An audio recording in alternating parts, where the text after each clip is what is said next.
Whether you are already in the business, Michael Politz has written a must-read, the Food and Beverage Magazine's Guide to Restaurant Success. Pick up your copy today at Barnes & Noble, Amazon, Books A Million, or wherever fine books are sold.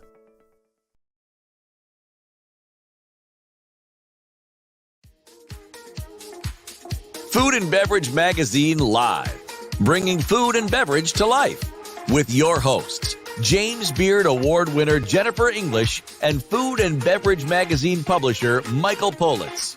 Featuring leaders in the hospitality, branded food and beverage, and CPG industries, many of whom are Jennifer and Michael's friends in the business, for an informal and informative conversation where friends in the business share the latest intel, ideas, and best practices. Live, juicy inside scoop from the tastemakers, newsmakers, bread bakers, drink shakers, spoon lickers, clam diggers, farms, foodies, and friends of the food and beverage magazine world. Here are your hosts, Jennifer English and Michael Politz. Well, hello, everybody, and welcome. I'm Jennifer English. I'm the editor-at-large of Food and Beverage Magazine, and I am super excited because today is a bit of a reunion of sorts for me. You know, every week we invite the most interesting and influential tastemakers to come on and visit with us about the world of food and beverage. But then we get these folks who've been really impactful. And today we have a conversation with one of my all-time favorites. I want to bring him on because when I was thinking about how to tell you about my friend Billy Harris and the way we were kids together back almost 20 years ago at the start of Tales of the Cocktail, when they turned to this gentleman who is one of the funniest, quippiest, smartest, most generous people in the hospitality industry to come and give voice to and activate the ways we would come together and to host the Spirited Awards. Of course, you're going to know him best for his roles on television and Ted Lasso, all kinds of things. But I want to talk about the fact that when it comes to the world of hospitality, through his indefatigable charity work, the events that he does, the events he has coming up, we have none other than Billy Harris, who gives our industry its heart and soul and laughter. Few things are more fun to do than laugh. But laughing together is the best medicine of all. I want to talk about him this way as I introduce him.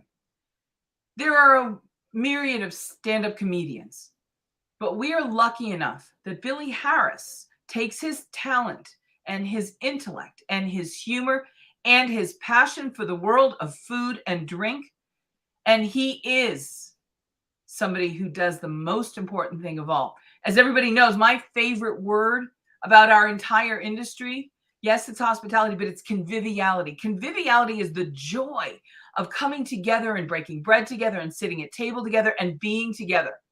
Our industry is grateful because our patron saint of conviviality is Billy Harris, and he's here with us today. I'm here, Jennifer English, patron saint. I like that. That's pretty good. It's overreaching a little, but I'll take it. Brother, talk to me about conviviality, because one of the things that you've done for as long as I've known you, and I've known you 20 plus years, 25 years. A long time. Yeah. A long time. And it's really good to see you, and you look fabulous. How is it that you haven't changed a bit and I became my grandmother? I mean, like, how did that happen? COVID was good to me. I got to tell you, not living on an airplane 200 days a year will actually do wonders for you. Let me tell you that, you know. Yeah. Okay. But yeah, great to see you as well. And I'm glad you guys reached out, and there's more going on than ever than from 20 years ago. And whatever word you just used, conviviality or whatever. I went to public school in New Jersey. I don't even know what you're talking about, but it was, it's pretty good though. I'm well. I'm great. Lots to talk about. I can answer all your questions and whatever. I know there's a lot of people actually on this thing, so take it away, for sure. So I want to go back to when you recognized that you had been blessed by being bit by the funny bug. Because you really are one of the most organically, enthusiastically, essentially funny people I know. You're one of the best working today. That's why you're as busy as 200 Days on a Plane suggests. Yep. But I want to talk about funny because it's really one of my all-time favorite things. Tell me when you fell in love with funny or when funny found you. Yeah, and I don't even know if you can learn funny. I think you're I think you're born funny or you're not. I come, to really go, it's funny. My favorite joke right now is going to be when people are like, tell me everything from the beginning. Do you remember the first airplane movie, the very first airplane movie?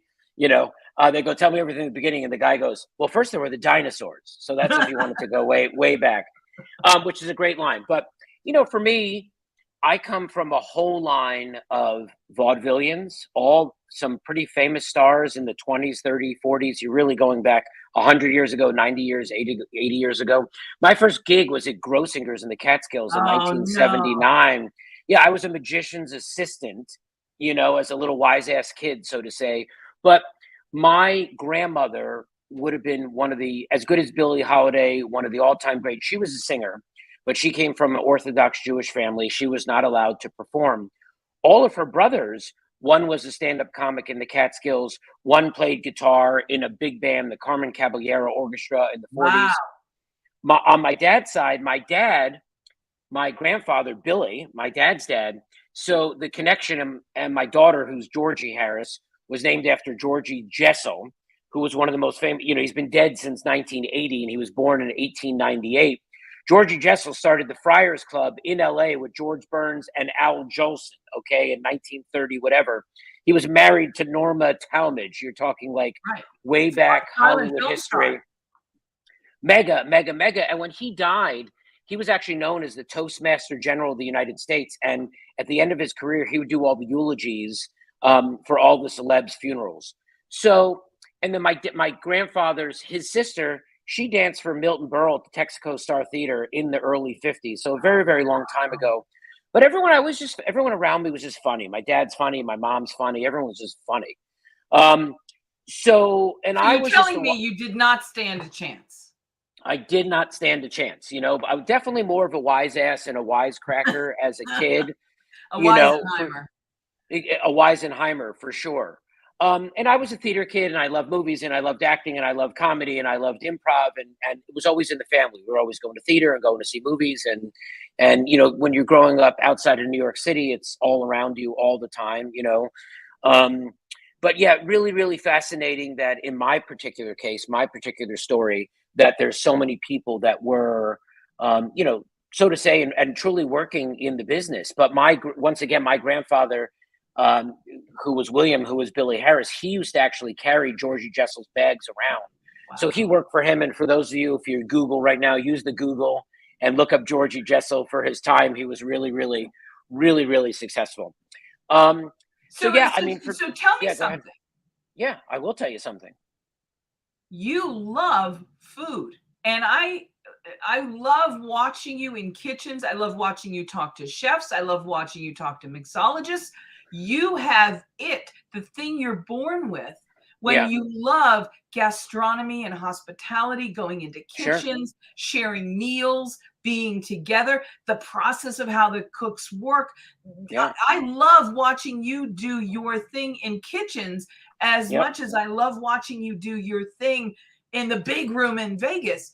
That is a very unusual combination. How did you become the Georgie Jessel of the gastronomy world? How are we so lucky as to have you become, I want to think of the most appropriate because you're really this funny, the George Carlin of the mixology world. You are that funny and you love our business. How did that happen?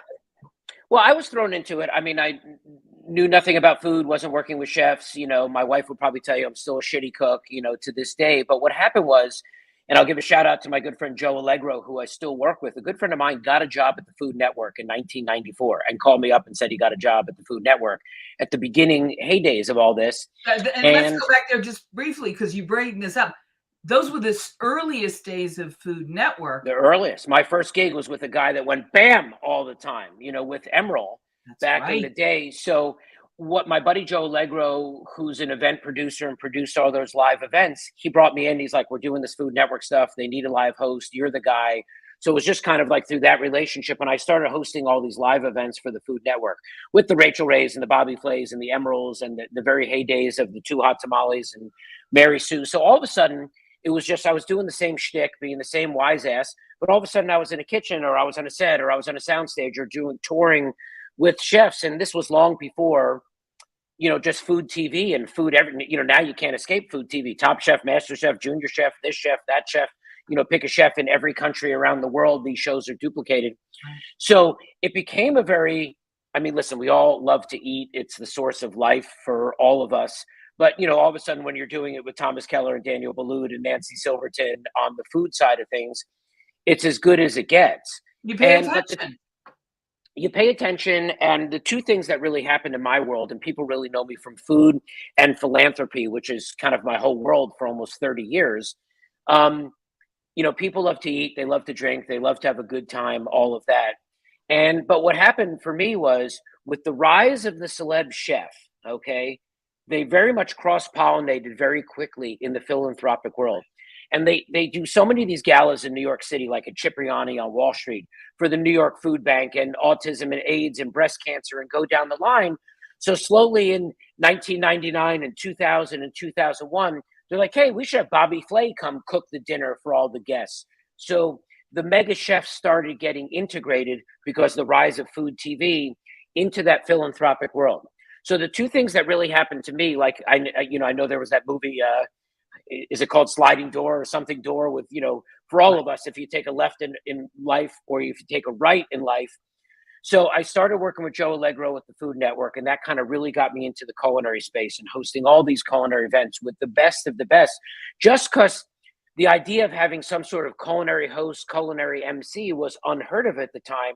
But they realized they needed someone that knows how to work the room and work the audience. And it didn't matter if you were, doing a cooking demo, a cooking class. Are you in Vegas? Are you in Atlantic City? Do you have 200 people in the room, 300 people in the room, studio audience? So that's everything that I was just doing. And it kind of just slowly migrated into this food space, which obviously led us into the cocktail space and where me and you and everyone else met via Charlotte Voicey, of course, who's my dearest and bestie all these years later, at all the Tales of the Cocktails event and everything that we've been doing as the Billy brand with the Billy Harris Dinner Series, touring the country. But just to backtrack, so all of a sudden I found myself hosting culinary events and working with all the Food Network stars. And at the exact same time in about 1990, because my friend's son, her son now is probably about 30, and he was about five or 6 years old. And they were doing the fundraiser at the kids' school in Los Angeles, and the auctioneer got sick. And she called me up and said, could you come and do it? And it was like when my buddy Joe Allegro called me and said, I'm going to hire you for a gig at the Food Network. And I was like, what's the Food Network? My friend Lauren Tripp's like, I need you to do an auction. And I was like, well, how do I do an auction? So all of a sudden, same sort of thing. I just used all my life skills of being funny and sarcastic and this and that. I'm like, hey, how's everyone doing? Who wants to give me 5 G's to go to Maui to support the kids in the school? I was just funny and charming and personable. And I was like, but it was really it was impactful for me because I was like, well, that was really good. And I raised a lot of money, a shit ton of money for this kid's school. And then all of a sudden I got hired starting to do these auctions. And to this day, 25 years later and thousands of auctions, I'm not an auctioneer. I'm never going to call myself an auctioneer. Am I a professional fundraiser? Sure. I just am a guy that knows how to work the room and ask the crowd for money for these huge black tie mega galas. And I've done thousands, and I've truly raised, it's a staggering number. It's close to $500 million over the past 25 years.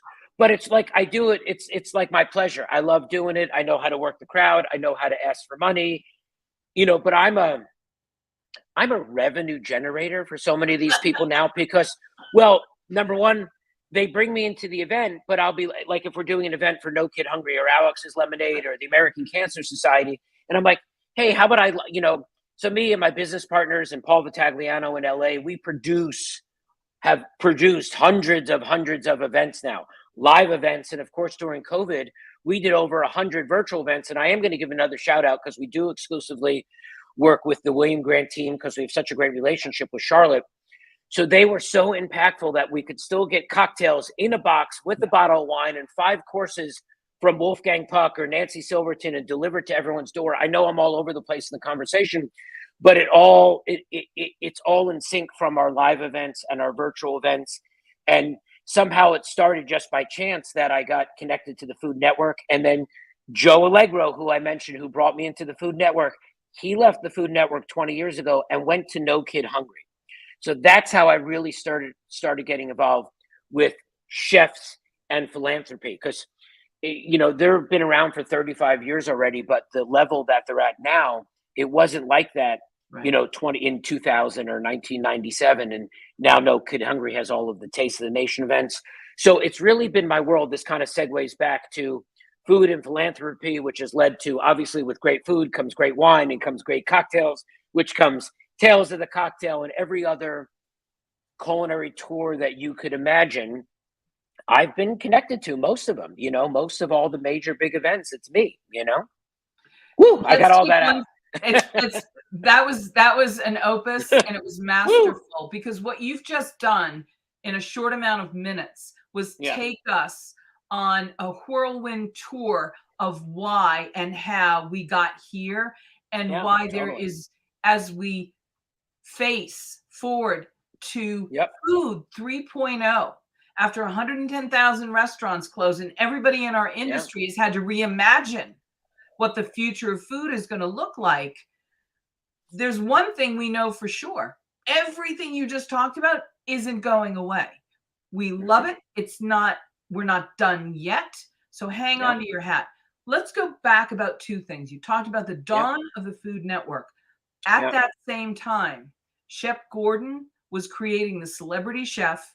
Elizabeth Blau was making Them Rich. This whole experience of Las Vegas transforming from a buffet town to a gourmet town, thanks to Elizabeth and the Winds and all of that. All of a sudden, there is more appreciation for the chef in all their magnificent. Because they used to be behind the wall. Nobody knew who the chef was at the French restaurant. And once again, I have a great personal relationship with Wolfgang, but as I like to tell anyone, you don't fall to the top of the mountain. He's just the king of the world. And at 72, 73, he was the first one people forget, right? At the original Spago on the Sunset Strip, he just blew that fucking wall down. Right. And, so everyone could see the kitchen and see all the action. And that's a separate, they're actually January 18th. They just had the 40th anniversary of Spago, 25 years in the new location. Yeah. Billy, let's go back though. Before all of this. Yeah, of course. The chef wasn't the star. No. The maitre d' or the host was the star. The correct. Shore, the Michael Romanoff. Even in a modern day iteration of Dmitry Dimitrov from Diaghilev at the Bellage. Remember when he was like, he was keeping that tradition alive. In a way, you are that host today, because most people don't have that. They don't have that ability. You, in a lot of ways, are our host. Yeah, correct. And what you're going to do moving forward into the future of food, to me, is super important, because with ghost kitchens, cloud kitchens, 60% of our food in the future becoming delivered to our homes, you, my darling, are going to keep the front of the house experience alive. Just give me a red jacket, right? Your ability to make people feel seen and heard and welcomed is the very core. I don't mean to get emotional about this, but it's so important, because we have this long legacy, as you've just described, 100 years of entertaining people and 100 years of welcoming people. Talk about where you see the future of our business, where the future of events and chefs and funny taste, luxury, and humor. Where is the future of taste, luxury, and humor going? Yeah, it's funny. I mean, pandemic for everyone was obviously a very different experience. But a big component of that, this virtual component, which I just touched on briefly, but we'll kind of break this down in parts. And also, I think in my particular circumstances, I was very lucky that in the late 80s, early 90s, I lived in San Francisco. But the first place I went to a restaurant with that experience, of course, was Stars with Jeremiah Tower, and I'd never seen anything like that. And then me and Tony Abugana moved to New York together in the early 90s, and then to be in New York at the heyday of Gramercy Tavern and Union Square Cafe and go down the line and kind of then you're kind of fading off of the Les Cirques of the world and this and that. And then I've been in LA for 24 years, which is hands down the food capital, at least in the United States for sure, just because it's Ethiopian, it's Korean, it's Chinese, it's Vietnamese, it's high-end Italian, it's the best taco trucks on the street in the world. So food is changing a lot. The bigger political conversation that I'm not going to go into is, the ecosystem is changing so drastically with climate change and where food is coming from and where it's grown. But in my little world, I think two things are really fascinating. I think the whole ghost kitchen thing, there's so many restaurants that have closed. And just to back up a little bit, the virtual component in our little piece of the, COVID puzzle, Right. we did over 100 events, mainly, the LA chefs that we were working with. It chalked off so many boxes, that we're able to do large scale virtual events where you could put all this amazing food with great cocktails, great wine in a box and deliver it to someone's house. But that now model is here to stay. That's not going anywhere. It's not going anywhere. And by the way, can you just tell everybody I want to make everyone's mouth water right now. Yeah, sure. The chicken experience from Tyler Florence. Everybody knows we love Tyler Florence. Yeah. Tyler and I did events after 9/11 together. He has always been, like you have, on the forefront. If there's a crisis, if there's a need, you guys show up. We can count on you. You've given so much rise to this ability of our industry to respond. Yep. But you guys teamed up and created arguably maybe the most successful one of these when you did these fried chicken things. And please talk about that. Yeah. And Tyler's a dear friend. And we worked with, the California Restaurant Association and Restaurant Cares. And that was one of many events that we did like that were cook-alongs, and I'll talk about two things. With Tyler, besides that, him and his family are dear friends with me and our family, and we take trips together and all of that. He's just one of the great, forget being a great restaurateur and a great guy. He's been on the Food Network since he's been like 24 years old.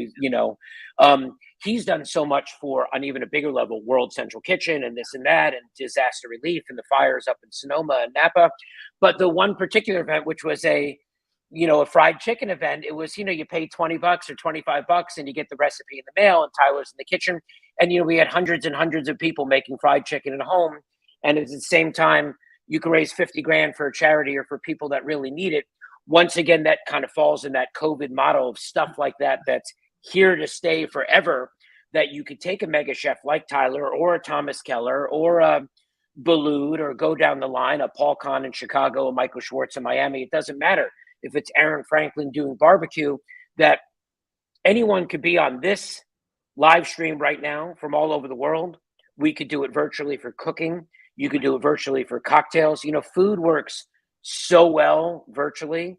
If it's cooking classes and cocktails work well, tell you what doesn't work well virtually is stand-up comedy. That's for sure. So I'm glad I'm not a stand-up. It's really hard without an audience. But the Tyler event was so successful that the Red Campaign, it was the 15th anniversary of the Red Campaign last summer, founded by Bono and Bobby Shriver. And that's the Red Campaign and the One Campaign are in sync right now. And obviously for global AIDS research and global poverty and world hunger. So they reached out to us because all their live events were canceled. And we kind of took the Tyler model, we just said, we're going to get amazing chefs, but we took it to the next step. Instead of just me and the chef, we're like, who's going to be the chef's sous chef, So our first event was with Pink, Alicia Moore, the singer, who's a dear friend, and Andrew Zimmern in Minneapolis. And to give you an example, we had like 57,000 people on that live stream. And Pink acted as Andrew's sous chef, and he was in his kitchen, and her kids were on her kitchen counter, at her home, and Andrew was in Minneapolis, and people were on from all of Australia, Germany, France, Japan, pick a spot. It was really one of the best events, not just because it was virtually and live, that we did.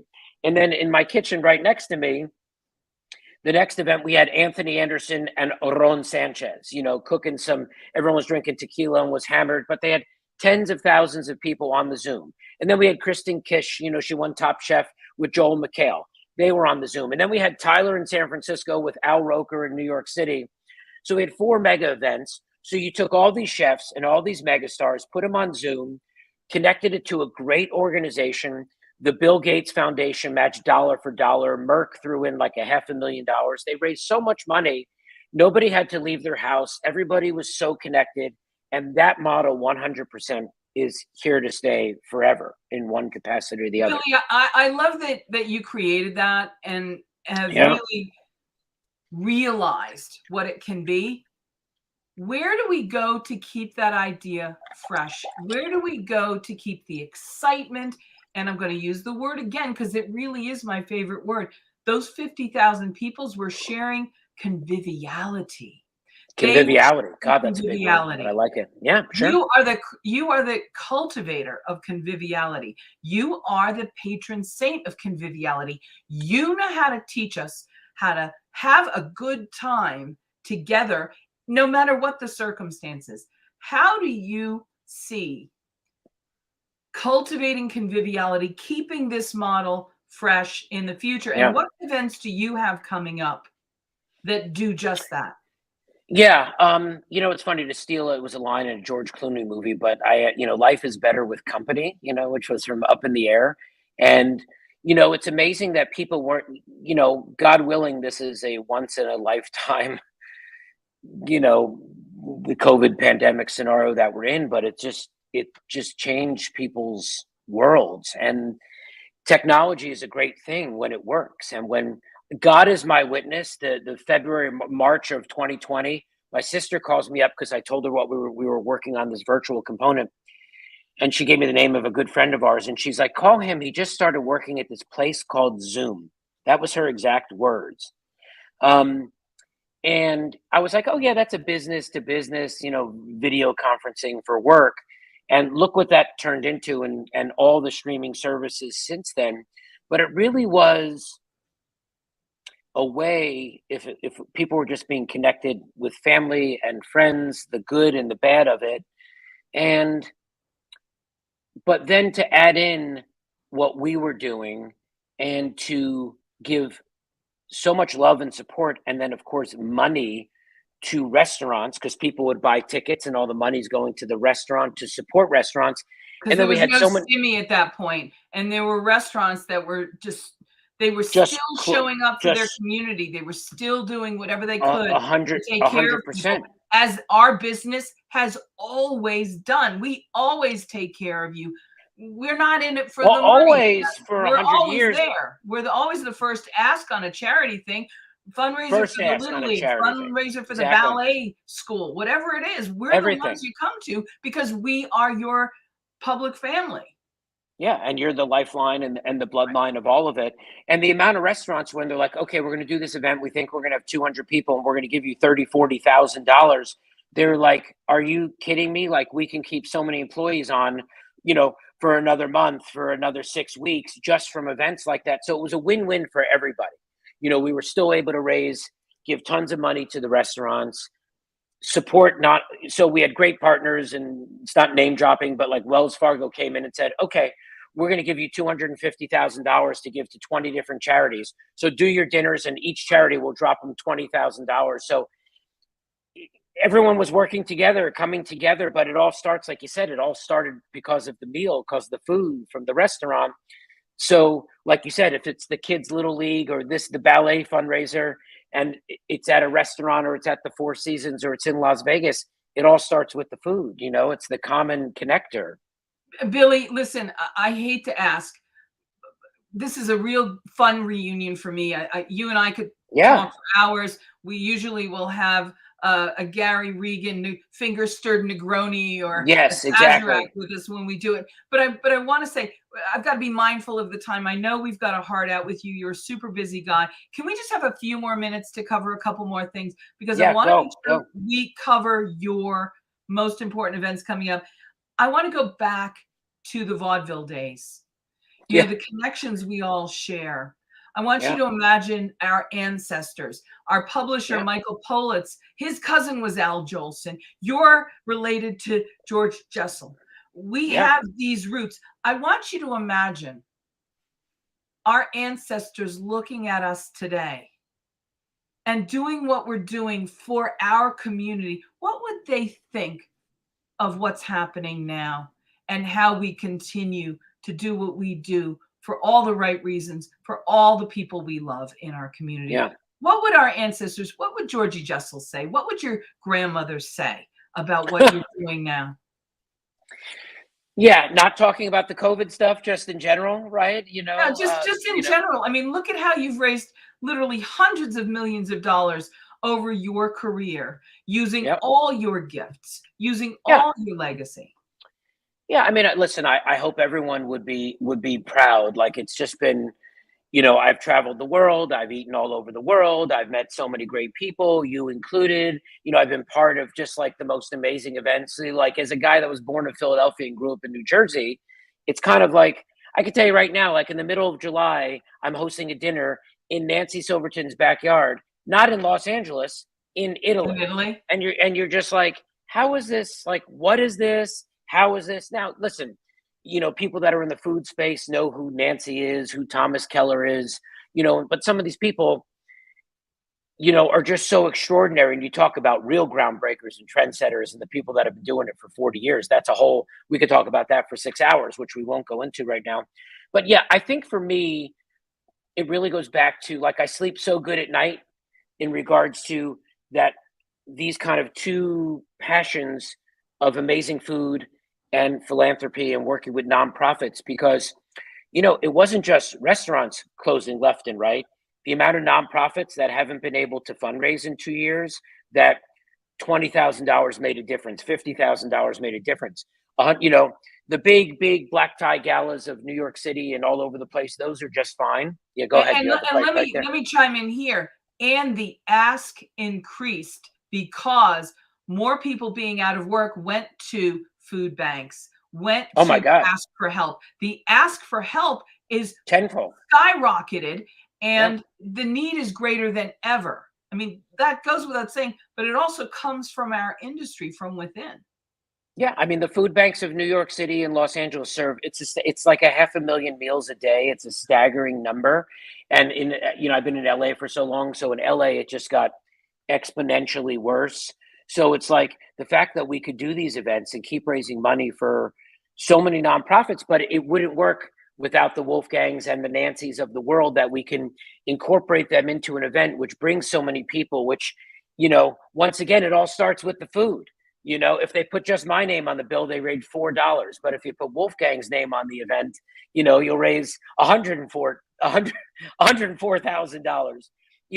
So once again, and raising money for the food banks and all the other nonprofits. So to answer your original question, I would hope that, all people connected me personally would be, proud of everything that we accomplish. And it's a teamwork. It's my whole family. It's my wife. It's my daughter. It's like, we all travel together. We're all involved with so many of these events. And I think it's been a great, education, especially for my daughter, like when you can really see the opposite side of the coin, everyone should go to a local food bank and see what's really going on in major cities.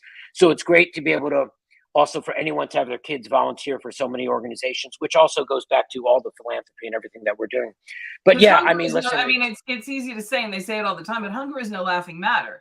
And for people like Jose, who recognize that in the World Central Kitchen dynamic, I know you've done some stuff with Mark Murphy, and I know you've all our friends get asked all the time, and we all show up because it's who we are. It's who we are. But look at Jose Andreas, what the World Central Kitchen has become. His organization is doing more than most governments in the world immediately. And I've worked with Jose for a long time, and he's just a superstar hero. And I actually have 2 events in New York with Mark Murphy next week. So it's funny that you pulled that name up. And he just went to Poland for like 2 months or 3 months for all the refugees from the war in the Ukraine. Every day, and I'm watching him, just so you know, bawling. I'm watching him cooking, and I'm thinking, get off your ass and go get on a plane and go help Mark in Poland.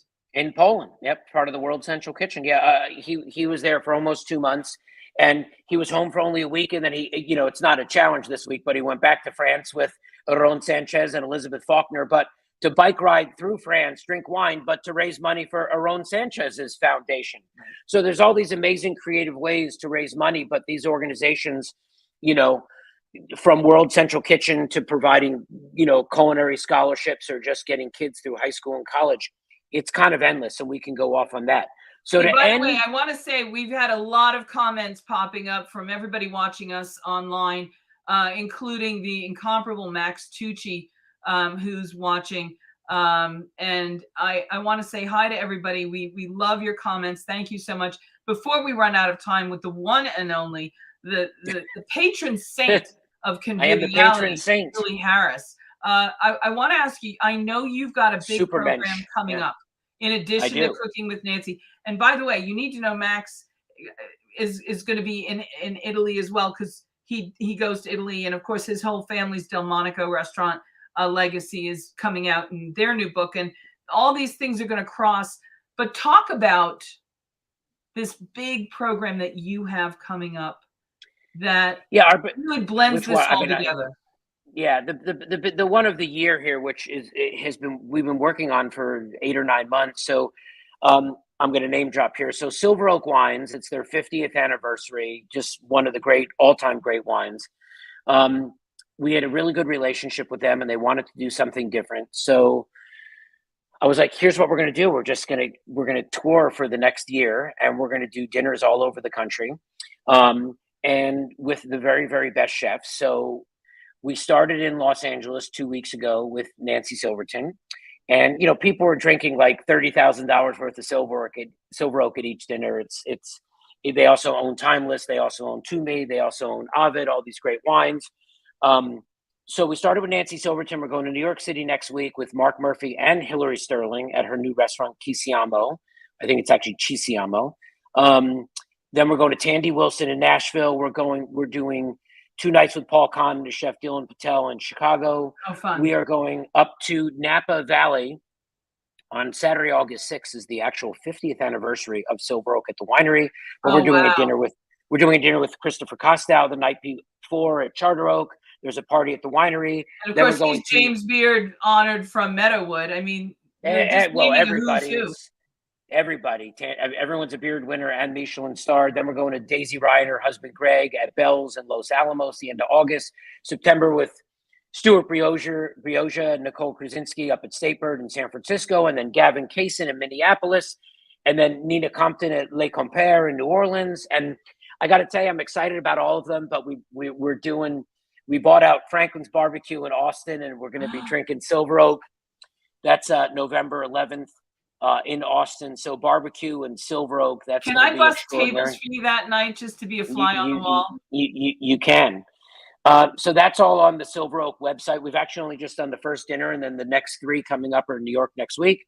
Wow. So if everyone goes to silveroak.com and clicks on dinner series, you can buy your tickets for that. You know, we have Paul Vitagliano and myself in Los Angeles.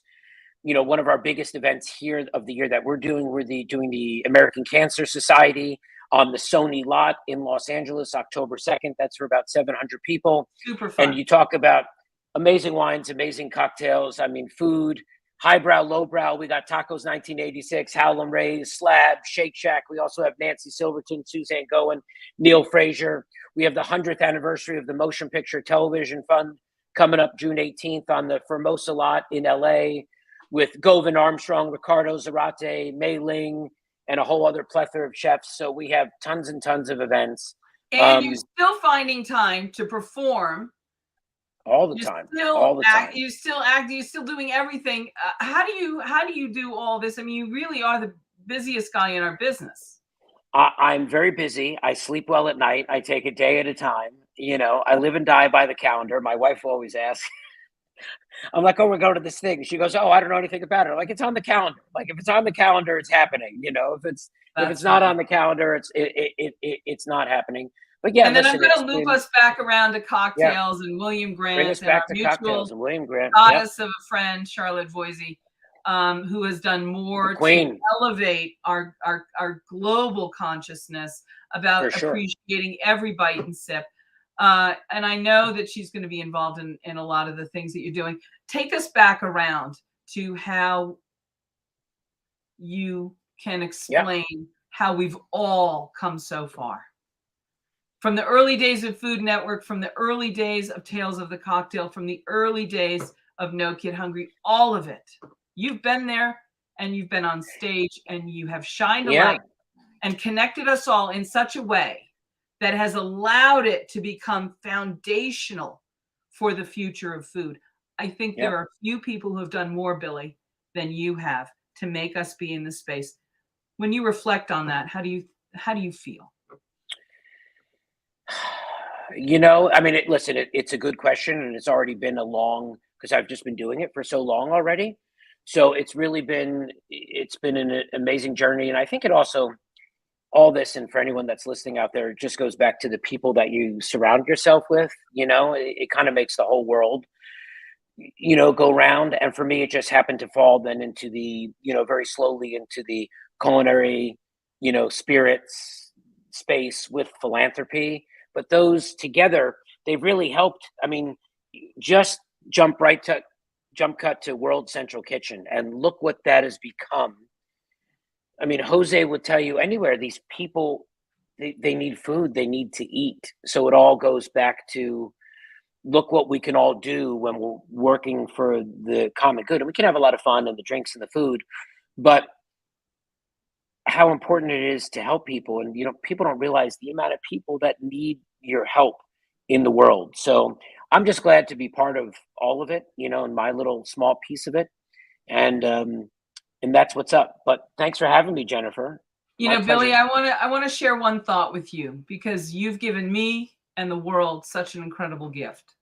When we talk about food and we talk about hospitality and the chefs and the celebrity chefs and the sizzle and the Wagyu beef and the everything, it's important to remember where it all started. Yeah. When we go back to the laugh, to the humor, a stand-up comedian goes on stage and offers him or herself up to the audience, and they share their observations about life. Yeah. And by doing so, to every member of the audience, they say, I see you, I hear you, and you matter. And let's share a laugh about something that connects us.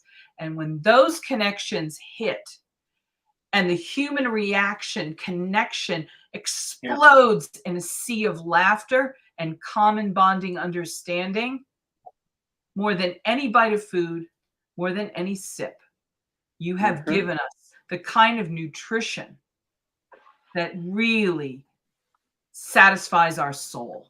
And for that, I want to say, on behalf of all of the foodies that love you, thank you. From the Food and Beverage Magazine family, we love you and thank you. Please don't let this be the last time we visit on these topics. Come and visit us again soon on Food and Beverage Magazine Live. We remain at your service, and we'd like nothing more than to have the last page of every issue end with a giggle that connects us all. From Billy Harris.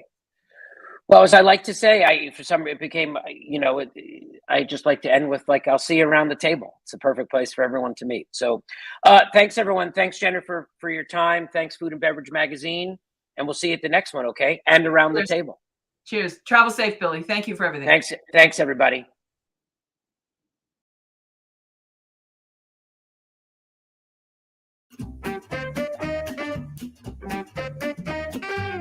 Hey, I'm Billy Harris. You're hanging with Harris from New York City.